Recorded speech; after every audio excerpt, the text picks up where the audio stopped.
नाही, भुजबळ साहेब म्हणतायत सगळे तसं, कारण मंत्रिमंडळात ज्येष्ठ नेत्याची मंत्री म्हणून गरज होती, तुमच्या समावेशाने ती गरज पूर्ण झाली. असं आहे, मी त्यामुळे माझं स्वतःच्या तोंडाने मोठं पण सांगण्यापेक्षा तुम्ही सांगताय ना ते पुरेच आहे.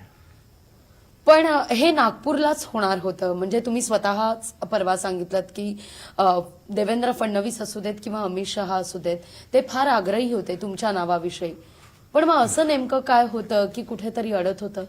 परत तुम्ही मलाच विचारता, त्याचं काय मी उत्तर देऊ? नाही, पण भुजबळ साहेब, मुद्दा तुम्ही मगाशी बोलता बोलता म्हणालात की लोकसभेसाठी तुम्ही ज्या वेळेला इच्छुक होतात, राज्यसभेच्या वेळेला पण तुम्ही म्हणालात की विचार व्हायला हवा होता, तुम्ही तसं बोलून सुद्धा दाखवलं होतं. पण भुजबळांची जायची तयारी होती केंद्रीय राजकारणामध्ये, पण गरज राज्यामध्ये जास्त म्हणून तुम्हाला परत इथे. बरोबर. या सगळ्या पार्श्वभूमीवर आता ज्या वेळेला राज्यातलं राजकारण एका वेगळ्या पद्धतीनं बदलतंय की काय असं वाटतंय, हे राजकारण अजून बदलेल पुढच्या काळात असं वाटतं तुम्हाला? हे बघ, राजकारणामध्ये कधी काय बदल काय सांगता येतं? खरंय. असं वाटलं होतं का 19 सालामध्ये 2019ला की जिथे भाजप शिवसेना बहुमत होतं, परंतु ते होऊन दुसरं सरकार येईल.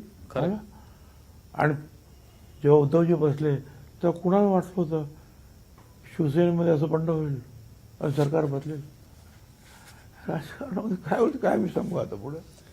खरंय. पण एक आहे, आम्ही एकत्रित काम करतो आहोत आणि ओबीसीचा एक नेता म्हणून मला आनंद आहे की जे काही निर्णय भारत सरकार, राज्य सरकार घेते ते गोरगरिबांसाठी, मागासवर्गीयांसाठी चांगलं आहे. त्यामुळे त्यात मला आनंद आहे. पवारसाहेबांनी एकीकडे पवारसाहेबांनी ती भूमिका उठवली म्हणून आम्ही त्यांचे सुद्धा आभार मानतो. दोन राष्ट्रवादी एकत्र येणार अशी ही चर्चा आहे. तुम्ही जसं म्हणताय की राजकारणात काही होऊ शकतं. हो ना, राजकारणात काय होऊ शकतं. आता हे सगळं तुमचं तुम्हाला असं वाटतं का की दोन होते, ती चर्चा तुम्ही सुरू केली, चर्चा मीडियाने सुरू केली, तर त्यांचं अशी भावना असेल चांगल्या म्हणून की असं दोघे एकत्र यावे, दोन राज आणि उद्धव एकत्र यावे, दोन पवार एकत्र यावे. विचारायचं विचारलं तेव्हा मी सांगितलं, दोन कुटुंब एकत्रित येत असेल तर माझ्या एवढा आनंद कोणाला होणार? आनंद आहे. पण ते येतील का?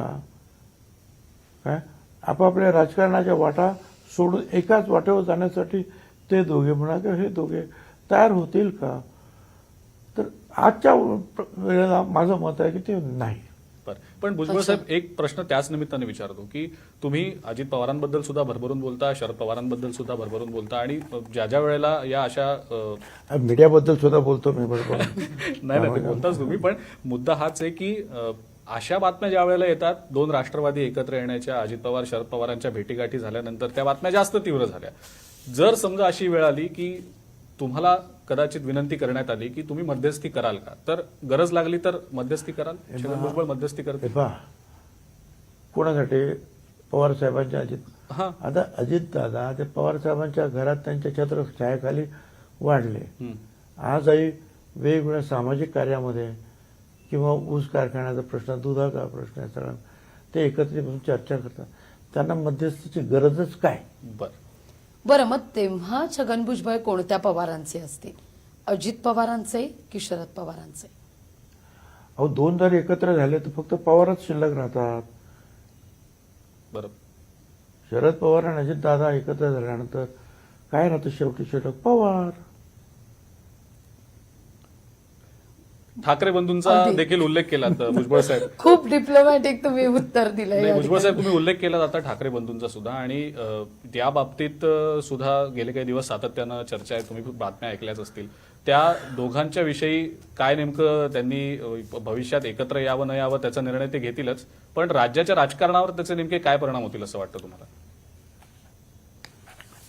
एक कार्यकर्ता आपला वाढला तर असं आम्हाला वाटतं की आमचा पक्ष वाढेल. आता सुद्धा अजितदादा किंवा तटकर्णी सगळी मंडळी गावोगावी जातात. कधी याचा प्रवेश होतो, कधी त्याचा प्रवेश होतो. का? काम तर पार्टीची शक्ती वाढेल. आणि हे दोन ठाकरे त्याच्यामध्ये राज ठाकरे हम्म, ते स्वतःचं त्यांचं कर्तृत्व आहेच ना. हम्म, हा? उद्धव ठाकरेंनी पण स्वतःचं कर्तृत्व सिद्ध केलेलं आहे. अशा वेळी दोघे जण एकत्र आले तर निश्चितपणे शक्ती वाढणार. एक साधा कार्यकर्ता आला तर आम्हाला आनंद होतो. हम्म. हे तर दोन मोठे नेते आहेत आणि लोकांमध्ये प्रेम आहे ते. आणि जुन्या शिवसैनिकांना नेहमी वाटत आलोय यांनी एकत्र यावं असं जुन्या शिवसैनिकांना वाटतंच ना. हम्म. अगदी. नवीन लोकांना किती वाटतं माहित नाही मला. मंत्रिमंडळात प्रवेश झाल्यानंतर मात्र नाशिकच्या पालकमंत्री पदासंदर्भात सातत्यानं भुजबळ साहेब चर्चा होतीये. नाशिकच्या पालकमंत्री पदासंदर्भात तुमची नेमकी काय भावना आहे?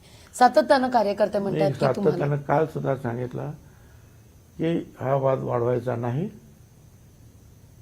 मला सुद्धा वाढवायचा नाही. मी पालकमंत्री पदाची मागणी केलेली नाही. तो निर्णय त्याला काय घ्यायचा तो घेऊ द्या. मला त्याच्यामध्ये काही वाईट वाटण्याचं कारण नाही. पण मी नाशिकात जन्माला आल्यामुळे मी नाशिकचा बालक आहे आणि ज्या ज्या वेळेला मला संधी मिळाली मंत्रिपदाची, उपमुख्यमंत्रीपदाची, PWD मंत्री म्हणून, पालकमंत्री म्हणून, कधी त्या त्यावेळेला नाशिकचं डेव्हलपमेंट जे आहे, जे मागच्या 25-40 वर्ष झालं नाही तेवढा विकास छगन भुजबळांनी केला. आता माझं म्हणणं असं आहे की मी सगळ्यात सिनियर आहे. मी 91 सालापासून मंत्रिमंडळात आहे. कुठल्याही मंत्र्यांना सांगितलं की नाही हे असं असं करायला पाहिजे.